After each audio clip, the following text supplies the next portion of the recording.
Hello students, welcome back to the channel. आज हम आ चुके हैं class 12 macroeconomics of 15 days crash course challenge के 10th लेक्चर में, जिसमें मैं आपसे बात करूंगा गवर्नमेंट बजट की। बच्चा, ये हमारी इस सीरीज का 10th चैप्टर है जिसे आज हम कवर करने वाले हैं।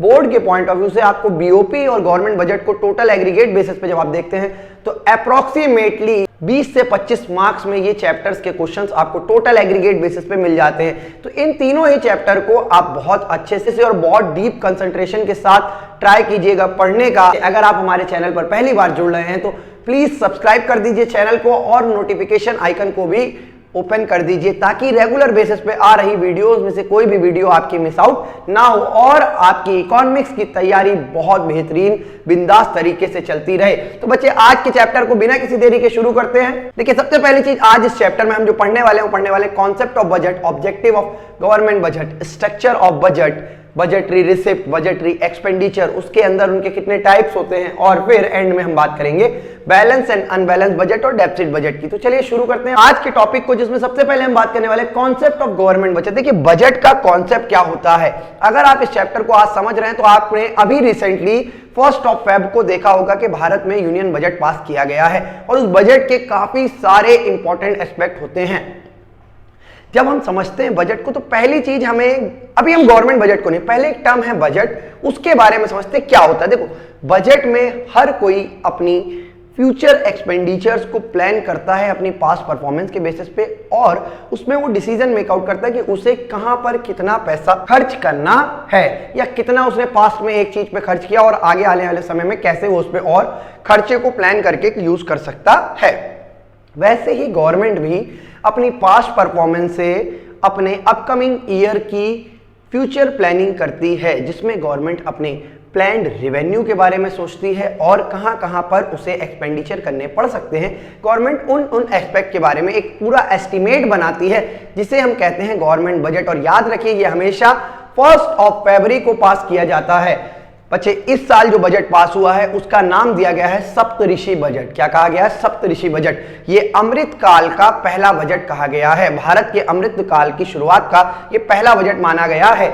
चलिए समझते हैं जरा। February 1st is a well-known date in India when the finance minister present annual budget of the government for its approval by the parliament। Bharat की सरकार पार्लियामेंट में अपने बजट को पेश करती है और वहां पे पार्लियामेंट में उस बजट को अप्रूव किया जाता है। देखिए, इकोनॉमी में बहुत सारे सेक्टर होते हैं, डिफरेंट सेक्टर हैं और किस सेक्टर को कितना पैसा कहां पर अलॉट करना है अपकमिंग ईयर में, उसकी बात गवर्नमेंट अपने बजट में करती है। जैसे अभी आपको बताएं कि बात चल रही कृषि, जो पशुपालन इंडस्ट्रीज हैं, फार्मिंग है, एनिमल हस्बेंड्रीज हैं, डेयरी फार्मिंग करते हैं, उन लोगों को लोन प्रोवाइड करने के लिए इस बार 20 लाख करोड़ रुपए का बजट रखा गया है। रेलवे के लिए बहुत अच्छा बजट पास किया गया है। मतलब एक डिफरेंट सेक्टर होते हैं कि कृषि के लिए इतना हो गया, रेलवे के लिए इतना हो गया, मिडिल क्लास सेक्टर, जो मिडिल क्लास पीपल हैं उनकी सैलरी पर कितना टैक्स, जैसे 7 लाख तक अब इनकम एग्जेम्प्टेड है टैक्स से। तो इन सभी चीजों के बारे में गवर्नमेंट बजट में डिस्कस करती है और आज हम भी अपने चैप्टर में इन्हीं सब चीजों के बारे में डिस्कशन करने वाले हैं। चलिए शुरू करते हैं बिना किसी देरी के। डिस्कस करने वाले हैं, बच्चा क्या कह रहा है? The financial performance of government budget over the past 1 year and the financial programme and policies of government for the upcoming year. पिछले साल की फाइनेंशियल परफॉर्मेंस और अपकमिंग आने वाले ईयर की परफॉर्मेंस के लिए गवर्नमेंट बजट को तैयार करती है, जिसे हम क्या कहते हैं? Budgetary policy. क्या कहते हैं बच्चा?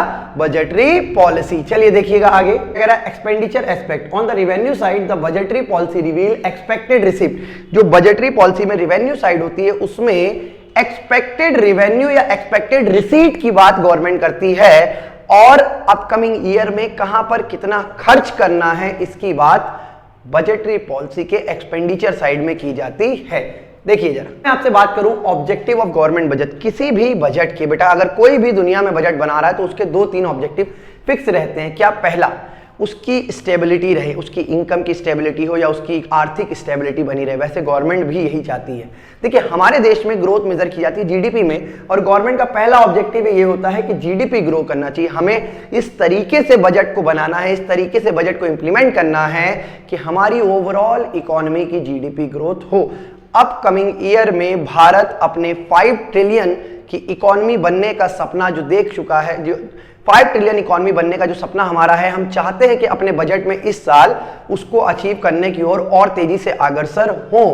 और बहुत सारी ऐसी चीजें रहती हैं जो बजट के थ्रू गवर्नमेंट ट्राई करती है, जैसे एम्प्लॉयमेंट जनरेशन हो सके। ये सब ऑब्जेक्टिव है कि ज्यादा से ज्यादा एम्प्लॉयमेंट जनरेट हो, ज्यादा से ज्यादा वेल्थ क्रिएशन हो सके, जो इनकम का डिस्ट्रीब्यूशन है वो बढ़ाया जा सके, रिचर और पुअर के बीच का जो गल्फ है वो कम किया जा सके, और इन सेक्टर में कैसे हम एक्सपेंडिचर करके या कैसे हम बजट प्लान करके इन सेक्टर्स में ग्रोथ हासिल कर सकते हैं, वही हमारे बजट के ऑब्जेक्टिव होते हैं। तो सबसे पहला ऑब्जेक्टिव है गवर्नमेंट, सबसे पहला ऑब्जेक्टिव क्या कहता है, GDP growth is the central objective of the government budgetary policy. Government की बजटरी पॉलिसी का सबसे पहला एस्पेक्ट जो होता है, वो जो ऑब्जेक्टिव होता है, वो होता है GDP growth. It is achieve in 2 वे। बच्चा ये 2 तरीकों से अचीव किया जा सकता है, by making public investment expenditure, या तो पब्लिक के लिए इन्वेस्टमेंट एक्सपेंडिचर करे गवर्नमेंट पब्लिक सेक्टर के लिए, और या तो प्राइवेट सेक्टर आकर इन्वेस्ट करे इकोनॉमी में। तो सरकार 2 तरीकों से कमाएगी, एक डिसइन्वेस्टमेंट से जो पैसा मिलेगा, दूसरा टैक्सेशन के फॉर्म में जो सरकार का रेवेन्यू होगा। ऑन दी अदर साइड अगर प्राइवेट सेक्टर को इंड्यूस किया जाएगा तो सरकार को प्राइवेट सेक्टर को बच्चा सब्सिडीज भी देनी पड़ती हैं। तो ये सभी चीजों की बात करी गई है। दूसरा क्या कह रहा है, एलोकेशन ऑफ रिसोर्स। बच्चे हम चाहते हैं कि हमारी रिसोर्सेज इस तरीके से एलोकेटेड रहे कि हमारी इकोनॉमी में रिसोर्स का फुलर यूटिलाइजेशन हो, रिसोर्स की वेस्टेज ना हो। देखो क्या कह रहा है, private enterprise will always desire to allocate resource to those area of production where profit are high, however it is impossible that such area of production like production of alcohol में not promote social welfare.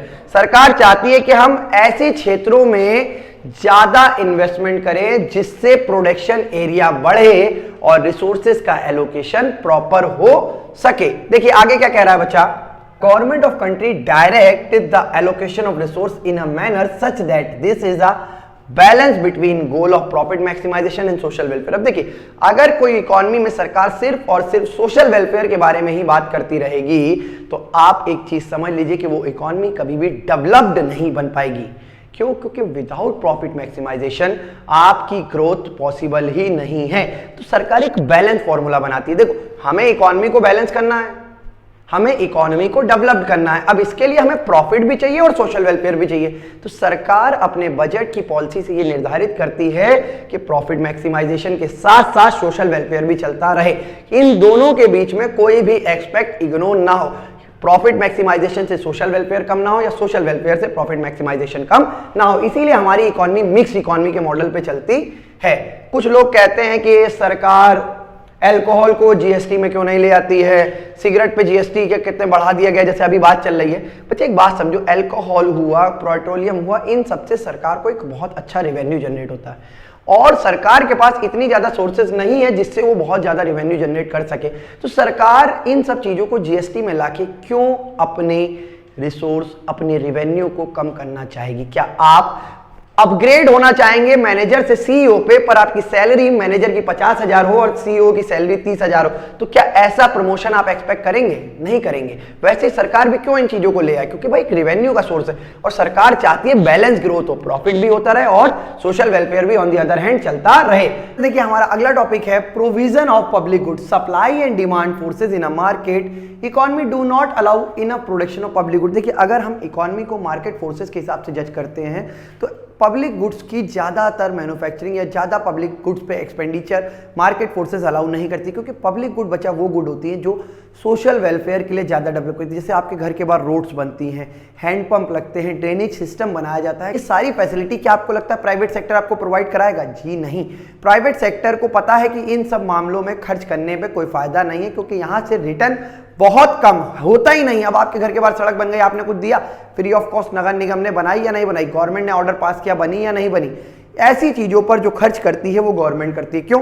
Public good depend करती है society के benefit के लिए, जिनको society use करे और अपने ऑब्जेक्टिव्स को फुलफिल करे, और हमारी गवर्नमेंट चाहती है कि वो ऑब्जेक्टिव इग्नोर ना हो, इसीलिए पब्लिक गुड्स के प्रोविजन पर भी सरकार बहुत सारा खर्चा करती है। हमारा चौथा पॉइंट आता है redistribution of income and wealth. अब देखिए आपके पास अगर पैसा आया, आपने सपोज कुछ अच्छा खासा मार्जिन पे एक प्रॉफिट अर्न किया, तो आप क्या चाहेंगे? उस प्रॉफिट को और इन्वेस्ट करें ताकि आपकी सोर्स और बढ़े अर्निंग का, या आप ये चाहेंगे कि उस पैसे को स्पेंड कर दिया जाए। वर्ल्ड टूर मारा है भैया, एक बार में प्रॉफिट कमाया था 2-4 लाख रुपए, चलो बैंकॉक की ट्रिप मारा है, ऐसा नहीं। खुद सोचो आप क्या करना पसंद करोगे।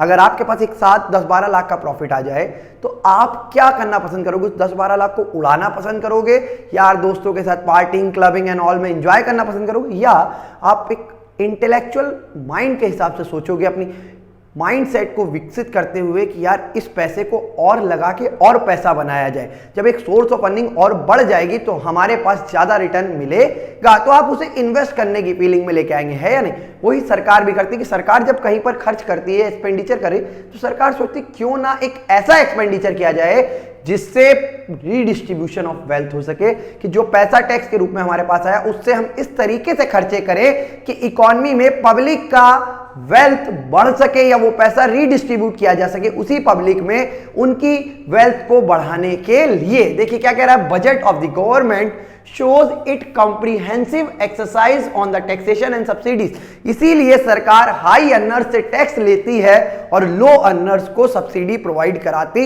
है। कोई दिक्कत? इतनी बात क्लियर है? आगे देखिए, रीजनल बैलेंस ग्रोथ। देखिए अगर हम बात करें सरकार की, तो आपको क्या लगता है, सरकार सिर्फ चाहती है शहर विकसित हो जाए, जितने बड़े बड़े शहर हैं जैसे कानपुर हुआ, दिल्ली हुआ, बॉम्बे हुआ, गुजरात हुआ, महाराष्ट्र में, और महाराष्ट्र में लोनावला हुआ, पुणे महाराष्ट्र में लोनावला हुआ, पुणे हुआ, इधर आपका तमिलनाडु में चेन्नई साइड हुआ। सरकार क्या चाहेगी, सिर्फ ये बड़ी बड़ी सिटी जो है यही डेवलप्ड हो, या पूरी इकोनॉमी में पूरा देश का विकास हो सके, अर्बन और रूरल कंबाइंड डेवलपमेंट हो, है ना? सरकार कभी भी किसी एक चीज का डेवलपमेंट नहीं चाहती। सरकार सिर्फ ये नहीं चाहिए कि अर्बनाइजेशन होता रहे, सरकार चाहती है कि गांव देहात भी इस तरीके से डेवलप्ड हो, वहां भी ऐसी फैसिलिटीज हो जो शहरों में मिलती है, ताकि गांव देहात के लोग गांव देहात अपना पुश्तैनी मकान, अपना घर परिवार छोड़ के शहरों की तरफ माइग्रेट ना हो सके, उनको वो फैसिलिटी वहीं मिल जाए। अच्छी हेल्थ, अच्छी एजुकेशन, अच्छा ट्रांसपोर्ट, अच्छा कम्युनिकेशन, ये सब उनको वहीं मिले। इसीलिए सरकार चाहती है कि ग्रोथ हमेशा बैलेंस हो। Budgetary policy plays priority on the development of backward region in the country. इसीलिए बजटरी पॉलिसी में सरकार बैकवर्ड एरिया, जो पिछड़े हुए एरियाज हैं, उन पर ज्यादा फोकस करती है, उनके डेवलपमेंट पर ज्यादा फोकस करती है। क्लियर है ये बात? और इनके डेवलपमेंट के लिए सरकार क्या बनाती है, सेज स्पेशल इकोनॉमिक जोन बनाती है, या ऐसे एरिया घोषित करती है कि वहां पर आप आइए, प्रोडक्शन यूनिट लगाइए, हम आपको इंडस्ट्रियल सोप प्रोवाइड कराएंगे, इलेक्ट्रिसिटी में सब्सिडी दे देंगे, टैक्स आपका 5 सालों का माफ कर देंगे, ताकि उस एक बैकवर्ड एरिया में कोई इंडस्ट्री जाके काम करे। अब देखो, एक इंडस्ट्री अगर किसी बैकवर्ड एरिया में लगती है तो सबसे पहली चीज वहां के लोगों को रोजगार मिलता है, वहां के लोगों की एम्प्लॉयमेंट बढ़ती है। जब वहां के लोगों को एम्प्लॉयमेंट मिलेगी तो उनकी इनकम बढ़ेगी, जब उनकी इनकम बढ़ेगी तो वो डिमांड करेंगे, अपना स्टैंडर्ड ऑफ लिविंग बढ़ाएंगे। फिर साथ ही साथ वहां पर इलेक्ट्रिसिटी पहुंचेगी, ट्रांसपोर्टेशन पहुंचेगा, कम्युनिकेशन फैसिलिटीज पहुंचेंगी, तो वहां का एक लिंक क्रिएट होगा अर्बन सेक्टर से, और साथ ही साथ उस क्षेत्र का भी विकास हो सकेगा। धीरे धीरे वहां पर हेल्थ इंफ्रास्ट्रक्चर डेवलप्ड होगा, एजुकेशन डेवलप्ड होगी, वहां के बच्चों को एक अच्छी शिक्षा मिलेगी, वो पढ़ लिख के स्किल्ड लेबर के रूप में आगे बढ़ेंगे और देश के विकास में काम करेंगे। क्लियर है बात? नेक्स्ट पॉइंट आता है employment opportunities. Budgetary policy focus on the generation of employment opportunities through investment in public enterprises. बच्चा, सरकार चाहती है कि हमारा इन्वेस्टमेंट ऐसा हो जिससे एम्प्लॉयमेंट ज्यादा से ज्यादा जनरेट हो सके। ज्यादा से ज्यादा एम्प्लॉयमेंट जनरेट होगी, इकोनॉमी में एम्प्लॉयमेंट बढ़ने से लोगों की इनकम बढ़ेगी, इनकम बढ़ने से नेशनल इनकम में इफेक्ट दिखेगा, साथ ही साथ लोगों की डिमांड में चेंजेस आएंगे। जब डिमांड करेंगे तो अल्टीमेटली प्रोडक्शन बढ़ाना पड़ेगा और जीडीपी भी ग्रोथ करेगा। एम्प्लॉयमेंट जनरेशन पर ज्यादा से ज्यादा काम करती है। जैसे कि आपने मनरेगा स्कीम के बारे में सुना होगा, नरेगा स्कीम थी, उसका नाम मनरेगा किया गया। सारी स्कीम्स के बारे में आपने सुना होगा जिनसे ये प्रॉमिस करती है गवर्नमेंट कि एटलीस्ट रीजनल या रूरल एरिया में रहने वाली पॉपुलेशन को मैक्सिमम 100 डेज का वर्क एक साल में प्रोवाइड किया जाएगा। जैसे मनरेगा, Mahatma Gandhi national rural employment guarantee act. Economic stability, free play of market force like demand and supply are bound to generate trade cycle, also called business cycle. These refers to the phase of recession, depression, recovery, boom in the economy. देखिए, जब हम market को एक free flow demand and supply के basis पे छोड़ देते हैं तो इसमें बहुत सारे चेहरे देखने को मिलते हैं। कभी रिसेशन मिलता है, कभी डिप्रेशन मिलता है, कभी बूम मिलता है, कभी रिसाइकल चलती है, एक साइकिल प्रॉपरली इसी तरीके से चलती रहती है और इन्हीं सब से एक इकोनॉमी में फ्लक्चुएशन आती है और सरकार चाहती है कि इकोनॉमी में ज़्यादा फ्लक्चुएशन ना आए, कि मतलब इकोनॉमी स्टेबल रहे, कि अगर डेवलपिंग है तो वो धीरे धीरे डेवलप्ड की तरफ बढ़े, ना कि डेवलपिंग से बैकवर्ड बन जाए। समझ रहे बात? इसीलिए कहा जाता है कि इकोनॉमी स्टेबिलिटी को मोस्ट इंपॉर्टेंट फैक्टर माना जाता है बजट में। जो भी सरकार बजट लेके आती है कभी भी अगले साल में पिछले साल के मुकाबले कम नहीं करती है, हर उस सेक्टर का बजट बढ़ाया जाता है। देखिए, शॉर्ट भाषा में कहें कि इकोनॉमिक स्टेबिलिटी से government try to manage its revenue and expenditure in such way that GDP growth is accelerated. सरकार अपने खर्चे और रेवेन्यू को इस तरीके से मैनेज करती है कि ताकि जीडीपी की ग्रोथ बढ़े, ना कि जीडीपी ग्रोथ घटे। कोई समस्या बच्चा? देखिए आगे नेक्स्ट पॉइंट पे हम बात करते हैं स्ट्रक्चर ऑफ बजट की। अगला टॉपिक है हमारा structure of budget, component of budget. क्या कह रहा है? जब भी हम बजट की बात करते हैं कि बजट में दो साइड होती है, एक होती है रिसिप्ट साइड, एक होती है एक्सपेंडिचर साइड। रिसिप्ट और एक्सपेंडिचर के भी दो पार्ट हैं, revenue in nature and capital in nature. Revenue in nature and capital in nature. अभी आगे बढ़ते हैं, उसको डिस्कस करते हैं। देखिए, सबसे पहले हम बात करें budgetary receipt refers to the estimate money receive by government from all source during the fiscal year. एक फिस्कल ईयर में गवर्नमेंट को सारे सोर्सों से जितना भी पैसा रिसीव हो रहा है वो गवर्नमेंट की रिसिप्ट होती है। और रिसिप्ट को आगे दो पार्ट में क्लासिफाई किया है, revenue receipt and capital receipt. बच्चा, जब आप बात करेंगे रेवेन्यू रिसिप्ट की तो याद रखिए these receipt do not create any corresponding liability and these receipts do not cause any reduction in asset। मतलब nor increase in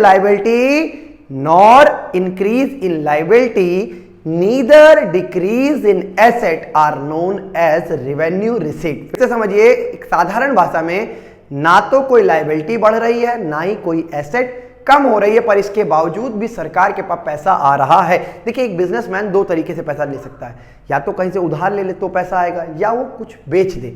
लेकिन सरकार यहाँ पर ना तो किसी से उधार ले रही है, ना ही कोई लाइबिलिटी बन रही है, ना ही कोई सामान किसी को बेच रही है, स्टिल सरकार पैसा रिसीव कर रही है, उसे कहा जाता है रेवेन्यू रिसिप्ट। देखिए, रेवेन्यू रिसिप्ट का एग्जाम्पल समझ लीजिए, tax receipt, non tax receipt. Clear?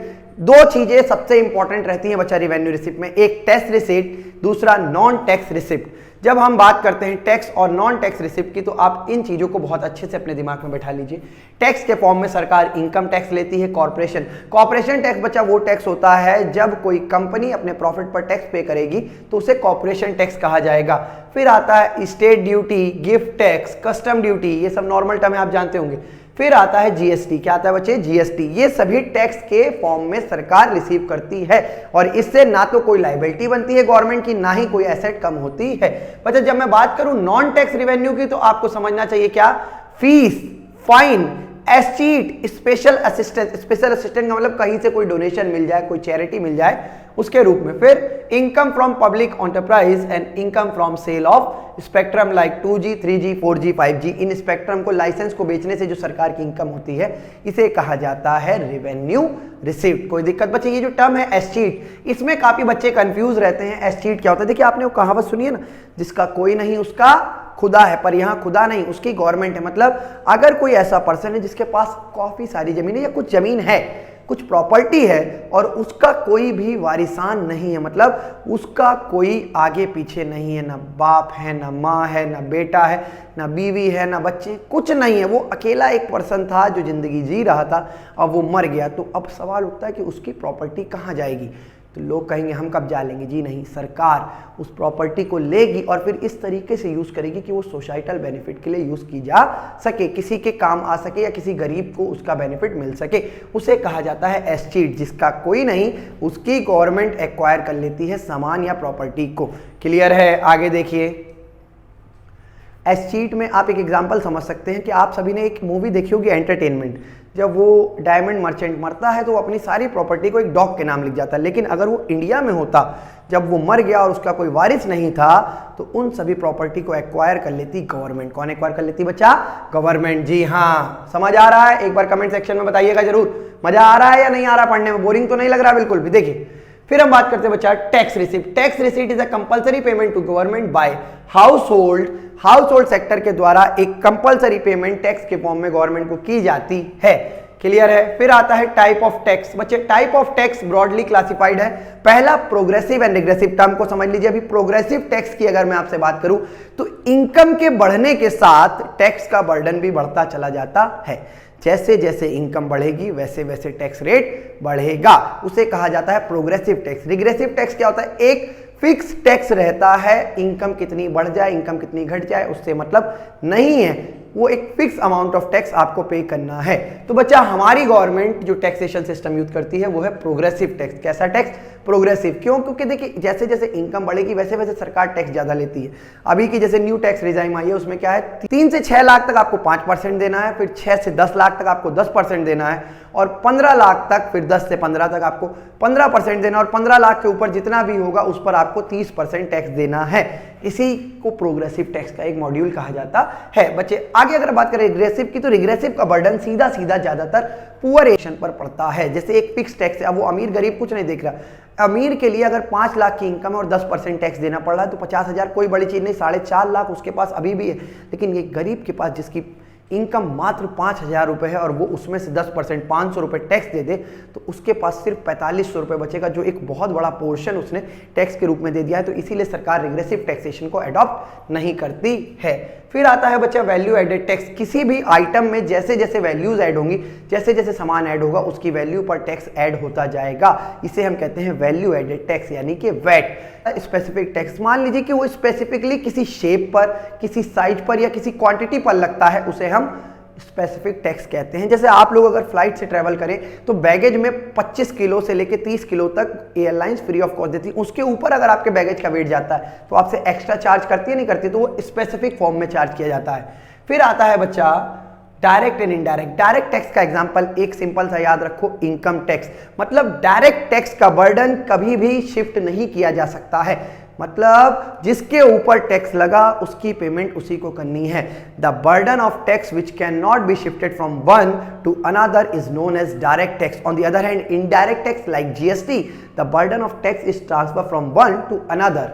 मतलब आप कंज्यूमर है, आपने सामान खरीदा शॉपकीपर से और उसे जीएसटी दे दिया, अब गवर्नमेंट को जीएसटी की पेमेंट करनी आपको चाहिए क्योंकि सामान आप कंज्यूम कर रहे हैं, पर करता है शॉपकीपर, शॉपकीपर मैन्युफैक्चर को देता है, मैन्युफैक्चर आगे गवर्नमेंट को पे आउट कर देता है। मतलब एक बर्डन ऑफ टैक्स ट्रांसफर हो रहा, कहा जाता है इनडायरेक्ट टैक्स। देखिएगा प्रोग्रेसिव टैक्स का मतलब a tax is said to be progressive when the rate of tax increase with increase in income। Simple सी बात है, जैसे जैसे इनकम बढ़ेगी वैसे वैसे टैक्स बढ़ेगा। बच्चा ऑन द अदर हैंड अगर हम बात करें रिग्रेसिव टैक्स की, a tax is said to be regressive when it cause greater real burden on poor than richer। आ गई बात, गरीब पे ज्यादा और अमीर पे कम इसका बर्डन होता है। सेम वही एग्जांपल है, अगर आप बुक लेके बैठे होंगे तो एक बार रीड करिएगा आपको समझ आ जाएगा। बच्चा फिर आता है VAT, value added tax and specific tax. VAT, value added tax is a indirect tax which impose on the value added of various stage of production. जैसे जैसे प्रोडक्शन में नए नए आइटम जुड़ते जाएंगे उस प्रोडक्ट की वैल्यू में टैक्स बढ़ता जाएगा। और बच्चे specific tax are tax which is levied on a commodity of the basis of its unit size weight, it's called specific tax। इसे हम specific tax कहते हैं। बच्चे फिर हमसे बात करी जाती है डायरेक्ट टैक्स की। A direct tax is the one, the final burden which is borne by the person whom it is imposed। On the other hand, indirect tax is the one whose initial burden of impact is one person but he succeed to shift the burden of another। जो आपको मैंने एक आसान भाषा में बताया, same वही आपको बुक की लैंग्वेज में भी लिखा है। देखिए बच्चा, इस सीरीज में मैं आपको बुक की लैंग्वेज के साथ chapter line by line cover करा रहा हूं। बहुत मेहनत कर रहा हूं आप लोगों के लिए, क्योंकि मैंने आपसे प्रॉमिस किया है कि मैं 15 दिन में आपकी माइक्रो कंप्लीट कराऊंगा। तो आपसे एक छोटी सी एक्सपेक्टेशन मैं भी रखता हूं कि मेरे इस प्रण में, मेरे इस शपथ में आप मेरा साथ दे, साथ जुड़ें और पढ़ाई को आगे कंटिन्यू करते रहें और साथ ही साथ अपना सपोर्ट हमारे चैनल पर दिखाते रहे। देखिए कभी भी क्लैप एक हाथ से नहीं बजती है। अगर हम आपके लिए पेन ले रहे हैं तो आपसे एक बहुत छोटा सा उम्मीद हम रखते हैं कि आप हमें सपोर्ट करें। ज़्यादा से ज़्यादा चैनल को लाइक कीजिए, शेयर कीजिए, वीडियोस को सब्सक्राइब कराइए, अपने फ्रेंड सर्कल में जितना ज़्यादा हो सकता है चैनल को प्रमोट कीजिए। चलिए आगे बढ़ते हैं, फिर हम बात करते हैं बच्चा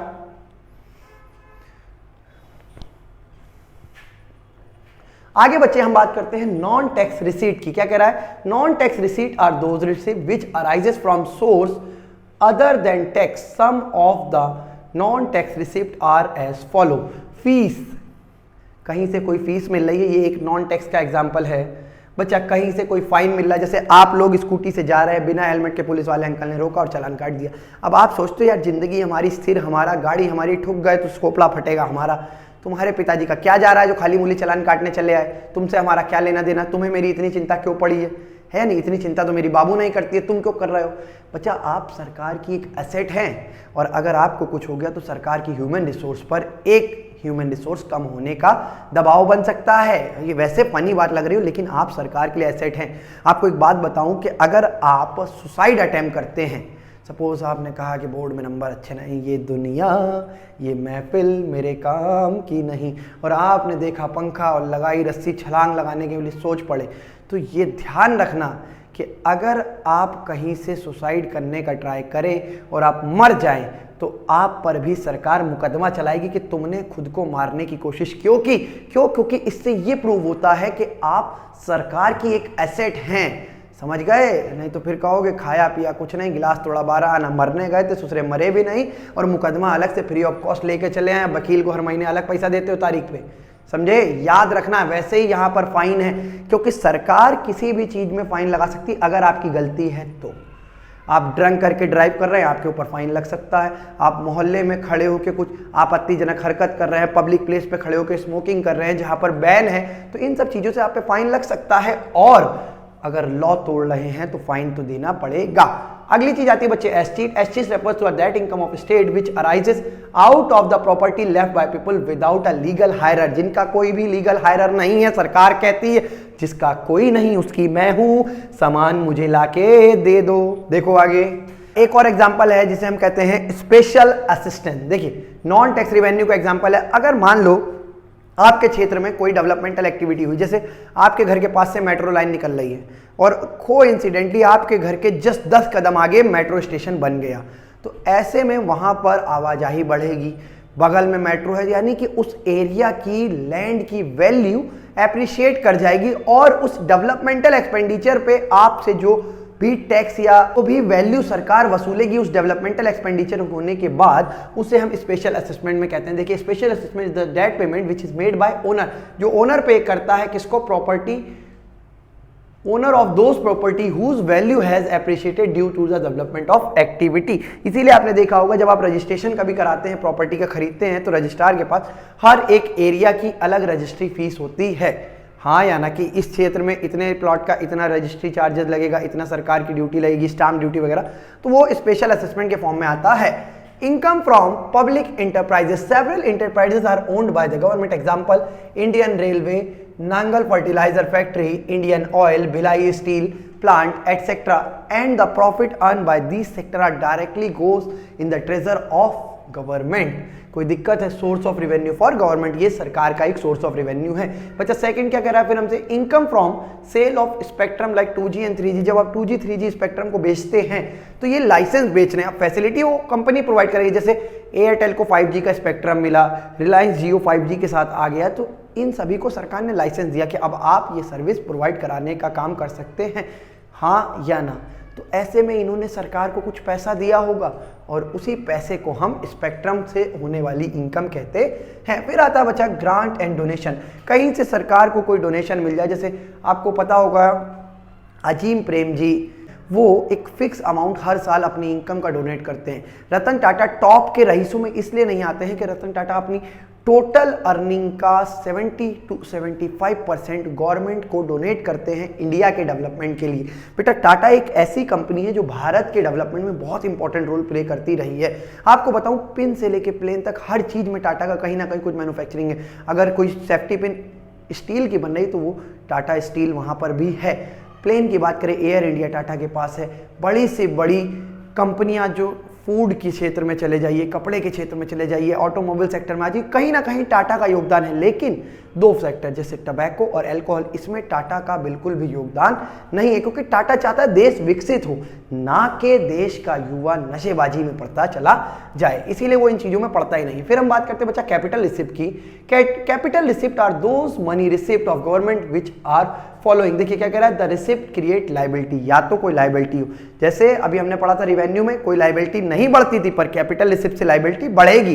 रिवेन्यू रिसिप्ट में था कि एसेट कम नहीं होते थे, पर यहां पर एसेट कम होंगे and these receipt cause reduction in asset. कोई एग्जांपल, जैसे कहीं से हमने किसी को लोन दे रखा था, वो लोन रिकवर हो गया, या कहीं से कुछ बोरोइंग ले ली, क्लियर है, तो इनसे हमारी एसेट और लायबिलिटी दोनों पे फर्क पड़ रहा है। देखिए recovery of loan, borrowing of other liabilities, other receipt, clear है बच्चा। अगर रिकवरी ऑफ लोन, जैसे मैंने अभी आपको बताया, आपने किसी देश को, किसी स्टेट को या सेंट्रल गवर्नमेंट ने स्टेट गवर्नमेंट को लोन दिया था, वो रिकवर हो गया, तो एसेट कम हो गई, नहीं हो गई। या मान लीजिए स्टेट गवर्नमेंट ने सेंट्रल गवर्नमेंट से कहीं से किसी आरबीआई से लोन ले लिया, तो उसकी लायबिलिटी बढ़ गई। कोई दिक्कत बच्चे? आगे बढ़ते हैं। अब हम budgetary expenditure. Budgetary expenditure refers to the estimate expenditure of government during a fiscal year. एक फिस्कल ईयर में सरकार कितना खर्च कर रही है, उसे हम कहते हैं बजटरी एक्सपेंडिचर। बच्चे इसके भी दो पार्ट हैं, revenue expenditure and capital expenditure. यानी कि बजटरी एक्सपेंडिचर को गवर्नमेंट ने दो पार्ट में क्लासिफाई किया है, एक है रेवेन्यू एक्सपेंडिचर और एक है कैपिटल एक्सपेंडिचर। जब मैं बात करूं रेवेन्यू एक्सपेंडिचर की, तो दो चीज आपके माइंड में तुरंत याद आ जाए सिंपल लाइन में, क्या? It does not create any asset for the government. ये गवर्नमेंट के लिए कोई भी एसेट क्रिएट नहीं करती है। On the other hand it does not cause any reduction in liability, और साथ ही साथ इनसे कोई भी लायबिलिटी कम नहीं होती, पर फिर भी सरकार को यह खर्चा करना पड़ रहा है। जैसे कि अगर मान लो टैक्स रिसीव कर रही है, इंटरेस्ट रिसीव कर रही है, फाइन रिसीव कर रही है, पेनल्टी रिसीव कर रही है, तो सरकार का रेवेन्यू था, पर अगर यही में से कुछ वो पे कर रही है, तो ये सरकार का एक्सपेंडिचर बन जाएगा। कोई दिक्कत है बच्चा? Short, revenue expenditure refers to the estimate expenditure of a government in a fiscal year which does not create asset or cause reduction in liability। ना तो उसमें कोई एसेट बढ़ रही है, ना ही कोई लायबिलिटी कम हो रही है। For example interest payment, expenditure on subsidy, defence purchase, wages bill of the government. सरकार जो भी बिल वगैरह पे करती है, क्लियर है। देखिए आगे, capital expenditure refers to the government expenditure which shows the following। First, it create asset for government। या तो ये गवर्नमेंट के लिए कोई एसेट बना रही होगी, या ये गवर्नमेंट के किसी लायबिलिटी में रिडक्शन कर रही होगी। आप देख सकते हैं it cause reduction in liability of the government. Clear है बात बच्चे? आगे बढ़ते हैं। एग्जाम्पल के रूप में देखना तो आप याद रखिए expenditure on land and building. सरकार कहीं लैंड पर, बिल्डिंग पर खर्चा कर रही है, एक्सपेंडिचर, कोई मशीन खरीद रही है, कोई इक्विपमेंट खरीद रही है फॉरेन से, जिससे उसकी एसेट बन सकती है। या शेयर्स वगैरह में अगर सरकार डील कर रही है। Loan by central bank to state government. अगर सेंट्रल गवर्नमेंट स्टेट गवर्नमेंट को लोन दे रही है, तो एक एसेट क्रिएट हो रही है, नहीं हो रही है बच्चा? क्लियर? आगे देखते हैं। फिर आता है plan and non plan expenditure. The budgetary expenditure, revenue receipt plus capital expenditure is classified as plan and non plan expenditure. या तो इनको प्लान कहा जाएगा या नॉन प्लान। प्लान का मतलब होता है जिनके बारे में आपने प्लानिंग कर रखी हो, सोच रखा हो, समझ रखा हो, फुल प्रूफ तरीके से आपने एक स्ट्रेटजी बना रखी हो, पर कभी कभी कुछ एक्सपेंडिचर सडनली क्रिएट हो जाते हैं जिनके बारे में आप प्लान नहीं करते, उन्हें कहा जाता है नॉन प्लान एक्सपेंडिचर। क्या कहा जाता है बच्चा? देखिए क्या कह रहा है, plan expenditure refers to that expenditure which relate to the specified plan and progress and development assistance of central government to state government। भी एक प्रॉपर प्लान होता है, पॉलिसी होती है, डेवलपमेंटल पर्पस के लिए सेंट्रल गवर्नमेंट स्टेट गवर्नमेंट को देती है। ऑन दी अदर हैंड अगर हम बात करें नॉन प्लान एक्सपेंडिचर की, तो broadly all expenditure other than plan expenditure के अलावा जितने भी एक्सपेंडिचर हो जाते हैं उन्हें अनप्लान्ड एक्सपेंडिचर के रूप में देखा जाता है। For example, it include expenditure on such services as law, order, defence, subsidies. कभी कभी एक्स्ट्रा सब्सिडी देनी पड़ जाती है। कुछ ऐसा हो गया जैसे मान लो अकाल पड़ गया, भुखमरी छा गई, तो सरकार वहाँ के लोगों की मदद के लिए कुछ पैसा खर्च करती है, नहीं करती। मान लो किसानों का बहुत ज़्यादा नुकसान इस वजह से होगा कि इस बार रेनफॉल अच्छा नहीं हुआ, तो अब सरकार उन्हें सब्सिडी देगी, फसल बर्बाद हो जाएगी। कभी कभी लगता है कि अब की बार बहुत ज़्यादा बारिश हो गई, पूरी की पूरी फसल तबाह हो गई, तूफान आया वहाँ फसल तबाह हो गई, तो सरकार किसानों को सब्सिडी देती है, हेल्प करने के लिए उनकी असिस्टेंट प्रोवाइड करती है उनको। तो ऐसे एक्सपेंडिचर को हम अनप्लान्ड एक्सपेंडिचर में कहते हैं या नॉन प्लान एक्सपेंडिचर कहते हैं। अब जब हम बात करते हैं, देखिए ये एक फ्लो चार्ट के रूप में आपको समझाया गया। बजटरी रिसिप्ट में रेवेन्यू रिसिप्ट, कैपिटल रिसिप्ट, इसमें टैक्स और non tax, recovery, loan, borrowing and other receipt. बच्चा दूसरी तरफ हमसे बात करी जा रही है क्या, रेवेन्यू एक्सपेंडिचर और कैपिटल एक्सपेंडिचर। रेवेन्यू एक्सपेंडिचर में आपको बताया गया है इंटरेस्ट, वेज, सब्सिडी कुछ भी पे कर रही गवर्नमेंट तो, और कैपिटल रिसिप्ट में कहीं से किसी से कोई एसेट जनरेट हो रही है या कोई लायबिलिटी रिड्यूस हो रही है। फिर प्लान और नॉन प्लान, कोई दिक्कत है? अब हम आगे बढ़ते हैं बच्चा और बात करते हैं टाइप ऑफ डेफिसिट की। किसकी बात करते हैं बच्चा? करते हुए अब हम बात करते हैं, देखिए क्या कह रहा है note, structure of government budget also be studied in term of revenue budget और कैपिटल बजट। या तो हम सिर्फ रेवेन्यू रिसिप्ट और रेवेन्यू एक्सपेंडिचर की बात करें तो उसे हम रेवेन्यू बजट कहेंगे, और जब हम रिसिप्ट और कैपिटल एक्सपेंडिचर की बात करें तो उसे हम कैपिटल बजट कहते हैं। देखिए रेवेन्यू रिसिप्ट में क्या कह रहा है, ये बच्चा एक डिफरेंस है, इसको आप ट्राई करिएगा पढ़ने का और अपने आप बिना पढ़े लिखो। देखो इतना पढ़ा दिया है कि मुझे लगता है कि ये डिफरेंसेस तो आप ऐसे चुटकी बजा के सॉल्व कर लेंगे, कोई बड़ी चीज नहीं होने वाली आपके लिए बच्चा। अब हम बात करते हैं व्हाट इज बजट डेफिसिट। देखो डेफिसिट एक बहुत इंपॉर्टेंट टर्म है बजट में। डेफिसिट का मतलब होता है जब खर्चे ज्यादा हो और इनकम कम हो, और कोई भी इकोनॉमी जो डेवलपिंग इन नेचर है, बच्चे डेवलप नहीं, क्या डेवलपिंग इन नेचर यानी कि प्रगति कर रही है, इट्स डेवलपिंग। तो डेवलपिंग इकोनॉमी में हमेशा कहीं ना कहीं सोशल एक्सपेंडिचर ज़्यादा रहते हैं, जिसके कारण सरकार का बजट ज़्यादातर डेफिसिट रहता है। हमारे देश की गवर्नमेंट भी अपना बजट ज़्यादातर डेफिसिट में बनाती है, मतलब रेवेन्यू कम रहता है और एक्सपेंडिचर हाई होते हैं। ऐसी चीज़ों के लिए, ऐसे डेफिसिट को समझने के लिए हमें समझना पड़ेगा बजटरी डेफिसिट को, also called government deficit, refers to situation when budget expenditure of government are greater than the budgetary receipt. यही अभी मैं आपको समझा रहा था। आगे देखिए क्या कह रहा है। अगर आपको टाइप ऑफ मेजरमेंट के लिए डेफिसिट को यूज करना तो आपके पास तीन फॉर्मूले हैं, क्या, revenue deficit, fiscal deficit and primary deficit. बच्चे जब बात की जाएगी रेवेन्यू डेफिसिट की तो हम सिर्फ रेवेन्यू एक्सपेंडिचर और रेवेन्यू रिसीप्ट की बात करेंगे। जब revenue expenditure is greater than revenue receipt हो जाए, रेवेन्यू एक्सपेंडिचर में रेवेन्यू रिसिप्ट माइनस कीजिए और खर्चे ज्यादा हो और रिसीप्ट कम हो, तो ऐसे केस में हम इसे कहते हैं रेवेन्यू एक्सपेंडिचर। क्या कहते हैं बच्चा, रेवेन्यू एक्सपेंडिचर। ऐसे केस में हम इसको कहते हैं बच्चा रेवेन्यू डेफिसिट। क्या कहते हैं, रेवेन्यू डेफिसिट। रेवेन्यू डेफिसिट से क्या होगा, सरकार, इसका implication, because of revenue deficit government may have to cut its expenditure on several welfare programme. बहुत सारे ऐसे प्रोग्राम्स हैं जो चल रहे हैं, अब सरकार को उन प्रोग्राम पे खर्चा कम करना पड़ेगा। Government may have to raise fund through borrowing, और सरकार को बोरोइंग के थ्रू भी फंड रेज करना पड़ेगा। This raise liability of the government and lower its credit worthiness. इससे सरकार की लायबिलिटी बढ़ेगी और क्रेडिट वर्दीनेस कम हो जाएगी। The government may be compelled for disinvestment और selling its ownership of public enterprise to private enterprise. मतलब सरकार को कभी कभी ऐसी कंडीशन आ जाती है कि डिसइन्वेस्टमेंट करना पड़ जाता है। अब आप लोग समझ सकते हैं कि लोग मोदी सरकार को क्रिटिसाइज कर रहे हैं कि ये देश बेच रहा, सब कुछ बेच रहा है, पर हकीकत में कारण है रेवेन्यू डेफिसिट। हमें बहुत सारे ऐसे खर्चे सरकार को करने पड़ते हैं जिससे उसके एसेट और लायबिलिटी में कोई भी चेंजेस नहीं आ रहे, पर फिर भी सरकार वो खर्च कर रही है। तो ऐसे डेफिसिट से कोप अप करने के लिए सरकार को डिसइन्वेस्टमेंट का सहारा लेना पड़ता है। बच्चा आप लोग खुद सोचिए कि एक समय ऐसा था, बिजली सरकार दे रही है, लेकिन बिजली की चोरी कितनी बड़ी समस्या थी। आज भी काफ़ी बैकवर्ड एरिया में बिजली की चोरी बहुत तेज़ी से चल रही है। अब बताइए, आप चोरी करके फ्री ऑफ कॉस्ट बिजली जला रहे हैं, पर उस बिजली को बनाने में सरकार को तो एक लागत लग रही है। एक नॉमिनल अमाउंट सरकार आपसे चार्ज कर रही है, 6 रुपये, 6.5 रुपये पर यूनिट, और लोग उसको भी पे करने में हेसिटेट करते हैं। उसको सोचते हैं कि हम 2000 की बिजली की चोरी कर लेंगे, पता नहीं कितना बड़ा हो जाएगा। आपकी 2000 रुपये की बिजली की चोरी इकॉनमी में 200 करोड़ रुपए का इंपैक्ट डाल सकती है। इसी चीज़ों के लिए सरकार को डिसइन्वेस्टमेंट करना पड़ रहा है। बच्चा, जो इकोनॉमिक ग्रोथ चाइना ने सन 1984 में 15.84 की ग्रोथ कर ली थी, आज तक हम उसके इर्द गिर्द, छोड़ो हम 10 के पार नहीं जा पाए इतने सालों बाद भी। क्यों? क्योंकि चाइना ने ये सब डिसीजन बहुत पहले ले ली थे और वहाँ के लोग चोरी चकारी में बिलीव नहीं करते थे। हमारे देश के लोग सोचते हैं कि वो कैसे सरकार का नुकसान कर सकें। अभी सरकार ने नई वंदे भारत ट्रेन चलाई, लोगों के अंदर अलग खुजली है, भाई साहब नई ट्रेन जा रही है, उसमें अद्धे चला रहे हैं बाहर से खड़े होकर। क्या फायदा यार, वो चीजें हमारे लिए, पब्लिक के बेनिफिट के लिए, सोशल बेनिफिट के लिए चलाई जा रही हैं और उसमें भी लोगों को आपत्तियां हैं। ये सिर्फ वोट बैंक की राजनीति का एक बहुत बड़ा ड्रॉबैक कह लीजिए आप, हमारे देश में चलता है। हमारे देश में कुछ भी अच्छा हो, अगर पॉलिटिक्स में है तो अपोजिशन ऐसे बेवकूफ़ों वाली हरकतें क्रिएट कराता है जिससे आम जनता का बहुत बड़ा लॉस होता है। और यही कारण है कि सरकार फिर डिसइन्वेस्टमेंट का सहारा लेती है। आपको पता है, जब नई नई वंदे भारत ट्रेन चली, लोग इतने मूर्ख हैं कि उसमें जो टीवी लगे थे इंफॉर्मेशन डिलीवर करने के लिए, लोग वो तोड़ के ले गए। उसकी गेट के अंदर, वो जो गेट ऑटोमेटिक था कि वही आप सेंसर देखेंगे, गेट खुल जाएगा, उसमें ऐसे ऐसे कूद के ये अंदर ये बाहर। अबे तुम्हारी मौसी का घर है साले, कूदते घूम रहे हो। बेवकूफ़ों वाली हरकतें लोग करते हैं बच्चा। इससे क्या इम्पैक्ट पड़ता है? इससे गवर्नमेंट ने जो रिसोर्स हमारे लिए बनाई है, जो पब्लिक प्रॉपर्टी हमारे लिए बनाई है, हम आम जनता के लिए बनाई है, हम उसका मिसयूज करते हैं और अल्टीमेटली नुकसान फिर पूरे देश को भुगतना पड़ता है। लोग सोचते हैं कि मेरे एक छोटे से काम से क्या हो जाएगा बच्चा, छोटा छोटा बूंद बूंद करके एक तालाब बन जाता है।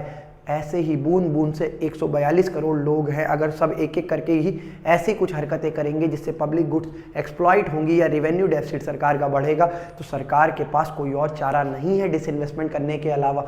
आप लोग ट्रेन में जाते हैं, बहुत से लोगों को आपने देखा होगा वो ब्लैंकेट ले जाते हैं, वो हैंड टॉवल जो मिलता है वो ले जाते हैं, या ट्रेन के बाथरूम में इनफैक्ट वहाँ पर हर थर्ड एसी से लेके जितने भी अबव एसी होते हैं उन सभी में एक मग्घा रखा जाता है ताकि आप यूज़ कर सके। लोग इतने नल्ले हैं या कह लीजिए इस कदर बेवकूफ़ हैं कि वो मग्घा चुरा के ले जाते हैं। अब वो वहाँ के स्टेशन वाले लोगों का काम कह लो या जो यात्री सफ़र करे, मतलब क्या ही है यार। तो इन सब से सरकार का बहुत ज़्यादा नुकसान होता है। क्लियर?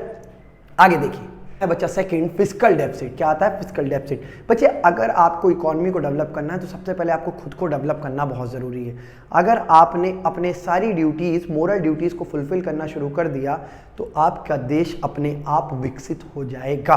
देखिए अगला डेफिसिट है हमारा फिस्कल डेफिसिट। टोटल एक्सपेंडिचर बात करूँ, टोटल एक्सपेंडिचर की, तो आपको याद रखना है मैं बात कर रहा हूँ revenue expenditure plus capital expenditure and minus total receipt. Total receipt का मतलब कैपिटल रिसिप्ट और रेवेन्यू रिसिप्ट। और बच्चा जब आप फिस्कल डेफिसिट को देखेंगे तो एक चीज बहुत अच्छे से याद रखिएगा कि ये चीज, ये जो लाइन लिखी क्या, total receipt other than borrowing. बच्चे ये पॉइंट भूल जाते हैं, वो बोरोइंग को इग्नोर कर देते हैं, लिख के आते हैं total expenditure minus total receipt. मतलब रिसिप्ट में बोरोइंग भी इंक्लूड हो गई, लेकिन जब आप फिस्कल डेफिसिट फाइंड आउट कर रहे हैं तो आपको बोरोइंग को इंक्लूड नहीं करना है। क्लियर है? जब टोटल एक्सपेंडिचर ग्रेटर हो टोटल रिसिप्ट से तो उससे क्रिएट होता है फिस्कल डेफिसिट। क्या क्रिएट होता है बच्चा? Fiscal deficit. हम फिस्कल डेफिसिट के इंप्लीकेशन की बात करें तो हमें क्या समझा रहा है? Fiscal deficit is estimate borrowing of government. Greater fiscal deficit means greater borrowing. जैसे जैसे फिस्कल डेफिसिट बढ़ेगा वैसे वैसे सरकार की बोरोइंग बढ़ेगी, सरकार कर्ज के अंदर ज़्यादा आ जाएगी। और यही एक कारण है जो श्रीलंका की इकॉनमी को क्राइसिस में, आपने ये समझा होगा कि श्रीलंका के ऊपर बोरोइंग चाइना की इतनी ज़्यादा बढ़ गई थी कि वहाँ पर कितने वर्स्ट कंडीशन हो गई थी। एक इन्फ्लेशनरी स्पाइरल जिसे हम कहते हैं ना, हाइपर इन्फ्लेशन लूप क्रिएट हो जाता है। देखिए इन्फ्लेशनरी स्पाइरल, सबसे पहली चीज़ ये आ गई इन्फ्लेशन। बच्चा इन्फ्लेशन का मतलब आपको याद होगा, मैंने पिछले चैप्टर में भी आपको पढ़ाया है। अगर आपने वो सीरीज वीडियोस नहीं देखी है तो एक बार जाके प्लीज़ उनको चेकआउट कर लीजिएगा, क्योंकि एक सीक्वेंस में अगर सीरीज में पढ़ोगे ना पूरा स्टेप बाय स्टेप तो आपको बहुत इजी और कन्वीनियंट वे में चीज़ों को समझने में आसानी रहे कि borrowing from RBI is often link to inflationary spiral in the economy. This is how it happen, just understand the thing. Borrowing from RBI increase money supply. Government ने आरबीआई से बोरोइंग करी तो इससे मार्केट में money supply बढ़ी in the economy. Increase in money supply leads to increase in general price level and general price level increase in inflationary spiral. देखिए जब सरकार लोन लेके खर्च करेगी तो लोन कहीं से आएगा, आरबीआई से लोन लिया, मार्केट में खर्च किया सरकार ने, उससे मनी सप्लाई बढ़ी, मनी सप्लाई से प्राइस बढ़े, प्राइस से अल्टीमेटली इन्फ्लेशन आ जाता है। और ये साइकिल फिर चलती चली जाती है, increase in money supply, increase in price, inflationary spiral. कोई दिक्कत है? फिर बच्चा हम बात करते हैं थर्ड, नेशनल डेब्ट। Fiscal deficit leads to national डेब्ट। फिस्कल डेफिसिट से नेशन के ऊपर भी एक बहुत ज्यादा डेब्ट क्रिएट होता है। GDP growth, it hinders GDP growth. इससे जीडीपी ग्रोथ भी हिंडर होती है, क्योंकि ज़्यादा बोरोइंग होगी तो बच्चा इंटरेस्ट पेमेंट के रूप में सरकार को बहुत ज़्यादा पैसा देना पड़ेगा। जिस पैसे को सरकार इकोनॉमी में डेवलपमेंटल पर्पज़ के लिए यूज़ कर सकती थी, अब वो एक फिक मोटा बहुत ज़्यादा अमाउंट ऐसे ही किसी को इंटरेस्ट के रूप में देना पड़ रहा है, तो जिससे जीडीपी में कोई ना कोई इंपैक्ट तो आपको समझ आ ही रहा होगा। क्या होगा? जीडीपी ग्रोथ हिंडर करेगी। फिर आता है बच्चे vicious circle of high fiscal deficit and low GDP growth. और फिर इससे एक जहरीला जंजाल क्रिएट हो जाता है जिससे फिस्कल डेफिसिट बढ़ता जाता है और जीडीपी ग्रोथ कम होती जाती है, और ये सर्किल चलता चला जाता है। क्लियर है? फिर आता है बच्चा क्राउडिंग आउट इफेक्ट। देखिए इससे अलग से क्वेश्चन भी आता है, define crowding out effect. High fiscal deficit leads to crowding out effect. This is a situation when higher borrowing by the government reduce the availability of fund in the money market for the private investor। देखिए जब सरकार ज़्यादा borrowing खुद ही ले लेती है तो private investors को मार्केट से इजीली फंड नहीं मिल पाते हैं, जिसका अल्टीमेट इफेक्ट क्या रहता है? According to overall investment in economy is reduce, और फिर पूरी इकोनॉमी में इन्वेस्टमेंट कम होती चली जाती है। इसको कहा जाता है crowding effect. Erosion of government credibility. और साथ ही साथ बच्चे जब सरकार ज़्यादा कर्ज अपने ऊपर ले लेती है, जब बार बार सरकार कर्ज लेके काम करती रहती है तो ऐसा लगता है कि यार सरकार के पास खुद तो कुछ है ही नहीं, वो तो सिर्फ कर्ज पे ही जी रही है। और जब एक ऐसी मानसिकता डेवलप होती है, जैसे कोई आदमी आपसे हर बार लोन मांगता रहे तो आपको लगा यार इसके पास तो चले कुछ है ही नहीं, तो जब देखो तब मुंह उठा के लोन मांगने चला आता, उसकी क्रेडिट वर्थिनेस कम होती चली जाएगी। वैसे ही सरकार की क्रेडिटेबिलिटी भी कम होती चली जाती है। कोई दिक्कत? आगे बढ़ते हैं बच्चा। फिर हम बात करते हैं प्राइमरी डेफिसिट की। Primary deficit is the difference between fiscal deficit and interest payment. Formula क्या है? फिस्कल डेफिसिट जो आपने कैलकुलेट किया, क्या फॉर्मूला था फिस्कल डेफिसिट का? बोलो जल्दी से। हाँ, total expenditure minus total receipt other than borrowing. और फिर इसमें इंटरेस्ट पेमेंट, जितना भी इंटरेस्ट गवर्नमेंट पे कर रही है उसको माइनस कर दे तो निकल के आता है हमारा प्राइमरी डेफिसिट। क्या निकल के आता है बच्चा? Primary deficit. और इसका इंप्लीकेशन क्या है? Indicate the primary deficit are similar to those fiscal deficit, the only difference is that primary deficit does not carry the load of interest payment. इसमें इंटरेस्ट पेमेंट का लोड गवर्नमेंट के ऊपर नहीं रहता है। कोई समस्या? आगे बढ़िए। हमारा अगला टॉपिक मोस्ट इंपॉर्टेंट चीज, बैलेंस एंड अनबैलेंस बजट। देखो, बैलेंस का मतलब है जहां एक्सपेंडिचर इक्वल हो रिसिप्ट के। क्या मतलब? जहां एक्सपेंडिचर इक्वल है रिसिप्ट के उसको कहा जाता है बच्चे बैलेंस बजट। क्या कहा जाता है? Balance budget. A balance budget is the budget where government receipt are equal to government expenditure. Simple सी बात है, एक्सपेंडिचर एंड रिसिप्ट इक्वल है, इसे हम बैलेंस बजट कहते हैं। इसका मेरिट क्या होता है? The government does not indulge in wasteful expenditure. ऐसे जो फालतू के खर्चे जो सरकार को सोशल वेलफेयर के पहले करने पड़ रहे थे, अब सरकार को वो करने नहीं पड़ रहे हैं, मतलब वो बेसिक एक्सपेंडिचर फुलफिल हो चुके हैं।